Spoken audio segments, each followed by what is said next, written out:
Philip, I wanted to thank you for your talk tonight. It was very impressive. Thank you. Can I just comment? The UN Human Rights Council includes such luminaries as China and the Philippines and Saudi Arabia and Qatar and Venezuela. Can you understand why some people think the UN is a bit of a joke in respect of human rights because of that? The trouble is, what's the alternative? In other words, would you put the United States on the Human Rights Council? Well, it is, isn't it? Yeah. But would Of you course, include of those course. in the list of countries that shouldn't be there? There is a standard of law in the US which guarantees human rights, irrespective of whoever the president is. So, well, I hope that's right.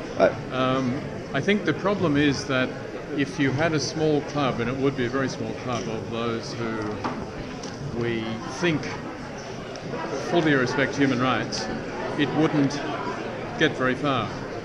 And so the challenge is to try to engage the broader range of states. I mean, you mentioned states. I've recently visited China and Saudi Arabia. Right, and you weren't really impressed with China, I gather.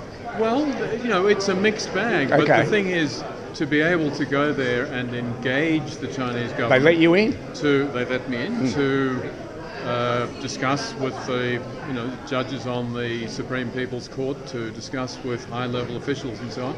I think it's an important enterprise. I don't think it's helpful just to say, nope, the following states should never be members. So dialogue's important. Human Rights Watch, Belkis Willer was here a few weeks ago. Have you heard of that lady by any chance? What's her name? Belkis Willer. No, she's their head for Iraq. She's been investigating human rights abuses there. And I had the impression, I thought she was a fantastic speaker and representative for the Human Rights Watch. I had the impression that she would work for nothing because she was so dedicated. The current CEO of Human Rights Watch, Kenneth Roth, I believe, is on a salary package of about over $500,000 a year plus expenses.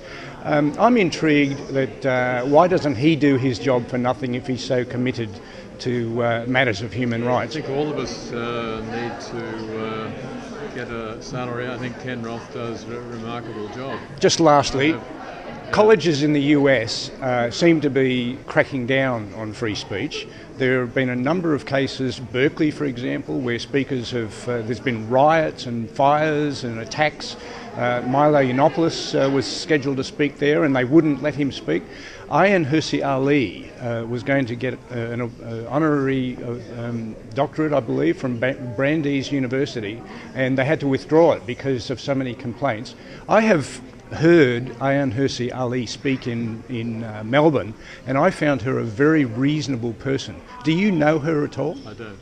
Can I interrupt? Carry on. Yeah. Thank you very much. There are all these Thank you. people that are Much appreciated.